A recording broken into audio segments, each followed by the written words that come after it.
Good evening, everyone. In our previous class, we discussed about the moral development theory by Lawrence Kohlberg.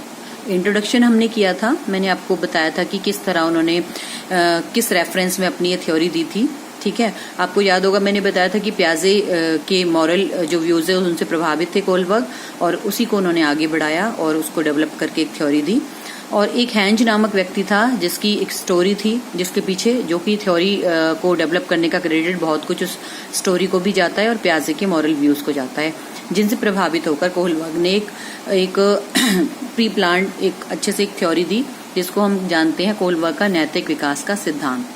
ठीक है, तो कल हमने इनकी स्टेजेस बताई थी आपको. प्री कन्वेंशनल मॉरल लेवल होता है फर्स्ट, सेकंड होता है कन्वेंशनल मॉरलिटी या मॉरल लेवल, थर्ड होता है पोस्ट कन्वेंशनल मॉरलिटी या मॉरल लेवल. मींस पूर्व परंपरागत नैतिकता या नैतिक स्तर, दूसरा होता है परंपरागत नैतिक स्तर, और थर्ड होता है उत्तर परंपरागत नैतिक स्तर. इसमें हर स्टेज पर, हर लेवल पर उन्होंने दो स्टेज को बताया है, यानी टोटल 3 लेवल हैं और 6 स्टेजेस हैं कोहलबर्ग की. तो आज हम उनको थोड़ा सा डिस्कस करेंगे कि क्या क्या कोहलबर्ग ने बताया है. देखिए, जो पहला लेवल है उनका प्री कन्वेंशनल मॉरलिटी, पूर्व परंपरागत नैतिकता. इसमें पहली जो स्टेज आती है वो है ओबीडियंस एंड पनिशमेंट, जिसको कहते हैं आज्ञा और सजा का भय या दंड उन्मुखीकरण की अवस्था. क्या बोलते हैं? आज्ञा और सजा का भय या दंड उन्मुखीकरण की अवस्था. क्या है ये? It focuses the child's desire to obey rules and avoid being punished because he wanted to avoid punishment to so he follow the morality. देखिए, इसमें बच्चा बहुत छोटा होता है. इसमें हम इन्फेंट्स और टोडलर्स की बात करते हैं, 0 से 4 या 5 साल के बच्चों की. उसमें उनको मॉरलिटी नहीं पता होती है. इतने छोटे बच्चे को नहीं पता होती क्या अच्छा है क्या बुरा है. ठीक है, लेकिन वो इसमें मॉरलिटी को फॉलो करता है, रूल्स को फॉलो करता है, प्रिंसिपल्स को फॉलो करता है या बड़ों की बात मानता है. क्यों? क्योंकि उसको पता है अगर मैं ऐसा नहीं करूंगा तो मुझे दंड दिया जाएगा, मैं पनिशमेंट मिलेगी, अगर मैं ओबे नहीं करूंगा तो पनिशमेंट मिलेगी. तो इस वजह से वो रूल्स को फॉलो करता है. ठीक है, तो पहला लेवल है कि नैतिकता को नहीं जानता लेकिन नैतिकता को फिर भी फॉलो कर रहा है, अच्छी और बुरी अच्छी चीजों को फॉलो कर रहा है. क्यों? क्योंकि उसको दंड से बचना है, टू अवॉइड पनिशमेंट. तो इसका फर्स्ट स्टेज है अवॉइड ओबीडियंस एंड पनिशमेंट.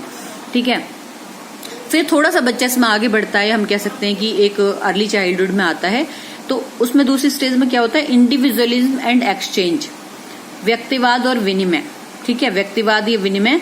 और इसमें क्या होता है? देखिए, जो बच्चा है वो धीरे धीरे अब सीख रहा है, उसका इंटरेक्शन बढ़ रहा है, उसको अब लग रहा है कि यार मैं तो अब कुछ टास्क हैं जो कई बार दूसरों से उसे कराने होते हैं, दूसरों पे डिपेंड है. घर में बड़ी सिस्टर है, बड़ा ब्रदर है, मम्मी पापा हैं. अब कई बार होता है, अपने खुद भी अगर हम एक रियल एग्जांपल लें तो कई बार ब्रदर सिस्टर होते हैं, बड़े हमसे कहते हैं जाओ मेरे लिए पानी लेकर आओ, जाओ मेरा ये काम कर दो. ठीक है, अब हमारा मन नहीं होता, हम उठकर आराम से टीवी देख रहे हैं, कार्टून मूवी देख रहे हैं, नहीं हमें नहीं जाना. लेकिन हमें ये डर है अगर हम मना करेंगे तो अगली बार भैया से भी कुछ काम पड़ सकता है, वो भी हमें कहेगा तूने तो मेरा ये काम नहीं किया, मैं तो नहीं कर रहा. ठीक है, तो क्या है? मीन्स हम अपने टास्क के लिए, अपने कामों के लिए अंतर निर्भरता होती है एक दूसरे पर. हम इंटरेस्ट के लिए हम मॉरलिटी को फॉलो करते हैं. हम इसलिए नहीं उसकी बात मान रहे कि हमें बड़े भाई बहनों की बात माननी चाहिए, हम उनका कुछ काम कर देंगे तो अच्छी बात है. नहीं. अब क्या होता है कि मम्मी से कहते हैं मम्मी आप ये चीज दिलवा दोगी, मैं ये काम कर दूंगा. तो यहाँ पर इंडिविजुअलिज्म, हमारा व्यक्तिगत काम, हमारी व्यक्तिगतता, हमारा खुद इंडिविजुअल टास्क एक्सचेंज हो रहा है, विनिमय हो रहा है टास्क का. ठीक है, टास्क का, फंक्शंस का, हमारी जो कह सकते हैं इंटरेस्ट का, कि अगर हम उसका काम करें दूसरे का तो दूसरा भी हमारा करेगा. तो हमारी नैतिकता, देखिए पहली स्टेज में क्या थी? Obedience and punishment. पनिशमेंट का भय था. इसमें क्या है कि हमें अपने भी काम कराने हैं, हमें दूसरों से के कुछ चीजों के बदले हमें एक एक्सचेंज हो रहा है सेवाओं का, वस्तुओं का, इंटरेस्ट, हमारे इंटरेस्ट का, हितों का. तो हमें दूसरों से अपने काम कराने हैं और अपने भी हम कोई हमारे तभी काम आएगा जब हम उसके काम आएंगे. इसलिए हम मॉरलिटी को फॉलो कर रहे हैं, अच्छा बन रहे हैं या फिर रूल्स को मान रहे हैं. ठीक है, या किसी की बात मान रहे हैं. तो 2 स्टेज हैं इसमें. इन दोनों स्टेज के निचोड़ से क्या साबित होता है कि जो एसेंस है इन दोनों स्टेज का, यानी प्री कन्वेंशनल मॉरल लेवल क्या डिनोट करता है? ये इंडिकेट करता है कि इसमें बच्चे को मॉरलिटी नहीं पता या वो मॉरलिटी को फॉलो नहीं कर रहा है मन से. इसलिए नहीं कर रहा कि उसको पता है, अच्छे और बुरे में फर्क पता है. वो सिर्फ इसलिए कर रहा है क्योंकि उसकी खुद का स्वार्थ है. उधर दंड से बचने के लिए, इधर वो टास्क का या फंक्शंस का एक्सचेंज कर रहा है, अपनी ड्यूटीज का एक्सचेंज कर रहा है. ठीक है, इसके बाद देखिए दूसरा आता है कन्वेंशनल लेवल, जो कि हमारे चाइल्डहुड को बताता है. अब चाइल्डहुड जैसे हम कहते हैं कि बच्चा बाहर की दुनिया से कनेक्ट होता है, हम सारी स्टेजेस पढ़ चुके हैं तो आपको ज्यादा बताने की जरूरत नहीं है, आप लोग जानते हैं. बच्चे का सर्कल बढ़ता है, एटिकेट अब वो सीख रहा है, धीरे धीरे वो नैतिकता या अच्छी बातों को सीख रहा है. अभी पूरी तरह नहीं आई है, लेकिन थोड़ा थोड़ा वो इन चीजों को सीख रहा है। तो इसको जो थर्ड स्टेजेस को कहते हैं good boy good girl orientation stage. अब आप कहेंगे मैंने कुछ और बताया था, इसको हम जैसे मैंने पहले बताया था क्या कहते हैं, जो हमारा इंट्रक्शन है इसमें बच्चा अंतरवैयक्तिक जिसको कहते हैं कि जो अंतरवैयक्तिक संबंध है बच्चे के वो भी डेवलप होते हैं, और कहीं ना कहीं वो अच्छा लड़का अच्छा लड़की कहलवाने की खुद को आशा करता है, दूसरों से तारीफ पाना चाहता है। ठीक है, इंटरपर्सनल रिलेशनशिप था वैसे इसका अंतरवैयक्तिक संबंध, लेकिन इसको good boy good girl orientation stage भी कहते हैं। इसमें बच्चे क्या करते हैं, children make interaction to each other in this stage, they want to approval of others, the act in ways to avoid disapproval, emphasizes placed on good behavior and people being nice to others। ठीक है, वो दूसरों से चाहते हैं कि दूसरे हमारे डिसअप्रूवल ना करें, हमें स्वीकार करें, हमें अच्छा लड़का कहें, अच्छी लड़की कहें, सबके सामने हमारी तारीफ करें। जैसे किसी पड़ोस के बच्चे की तारीफ होती है तो बच्चा कहता है यार मैं भी, इसकी तो हर समय तारीफ होती है तो मैं भी कुछ अच्छा बन के दिखाता हूँ, अब तो मेरी तारीफ होगी, मम्मी भी करेंगी, अंकल आंटी भी करेंगे, पड़ोस के घर के लोग भी करेंगे। तो इसको कहीं ना कहीं good boy good girl orientation stage कहा जाता है। इसमें इंसान खुद की तारीफ पाने के लिए बच्चा मॉरलिटी को फॉलो करता है, और धीरे धीरे फिर जब हम ये चीज स्टार्ट करते हैं ना तो कहीं ना कहीं हमारी वो एक परमानेंट बिहेवियर का हिस्सा बन जाती है, हैबिट का हिस्सा बन जाती है, और हम इन चीजें परमानेंटली सीख जाते हैं। ठीक है, एक बार हम शुरू करते हैं। तो इसके बाद है लॉ एंड ऑर्डर ओरिएंटेशन। अब देखिए, अब तक बच्चा पास पड़ोस से जुड़ा था, अब समाज को जानने लगा है। ठीक है, इस स्टेज में लॉ एंड ऑर्डर क्या है बच्चा समझने लगा है। The child blindly accept rules and convention because of their importance in maintaining a function of society. आपको पता है हम समाज में रहते हैं, हमारा पड़ोस क्या है, समाज का पार्ट है, हम क्या है, समाज का पार्ट है, सराउंडिंग क्या है, गली मोहल्ला, इन सबसे मिलकर ही हम इनके बिना नहीं रह सकते। ठीक है, दुख सुख में कुछ भी हमें काम पड़ता है किससे, तो हमें दूसरे लोग हमारे काम आते हैं, हम उनकी हेल्प करते हैं। तो लॉ एंड ऑर्डर मेंटेन करना ठीक है। अगर हम ट्रैफिक रूल्स को फॉलो नहीं करेंगे, दूसरा नहीं करेगा, तो आप सोच सकते हैं क्या होगा। ठीक है, आए दिन एक्सीडेंट होंगे। अगर हम किसी को टाइम नहीं दे रहे हैं तो दूसरा भी हमें टाइम नहीं देगा। इस वजह से हम इस चीज को नहीं कह सकते हैं। तो इसलिए ये जो law and order orientation stage है, ये बच्चा इसमें सोसाइटी को समझता है, जानता है, और हम इसको अच्छे से समाज को जानने लगता है और नियमों और कानूनों को जानने लगता है। इस स्टेज को हम ये कहते हैं। तो ये कौन सी थी, कन्वेंशन लेवल की 2 स्टेजेस थी। इसके बाद थर्ड लेवल हमारा आता है, कौन सा है, जिसको कहते हैं हम post convention level. Post convention level, इस पे आपकी 5th और 6th स्टेजेस आती हैं। Social order and individual rights, social order and individual rights यानी मेंटेन सोशल ऑर्डर। हम सामाजिक नियमों को, सामाजिक व्यवस्था को पूरी तरह मानने लगते हैं और अपने अधिकारों को भी समझने लगते हैं। यानी बच्चा अब एडल्टहुड में आ गया, यानी चाइल्ड एडोलसेंस में आ गया है और वो चीजों को समझने लगा है, चाइल्डहुड क्रॉस कर चुका है।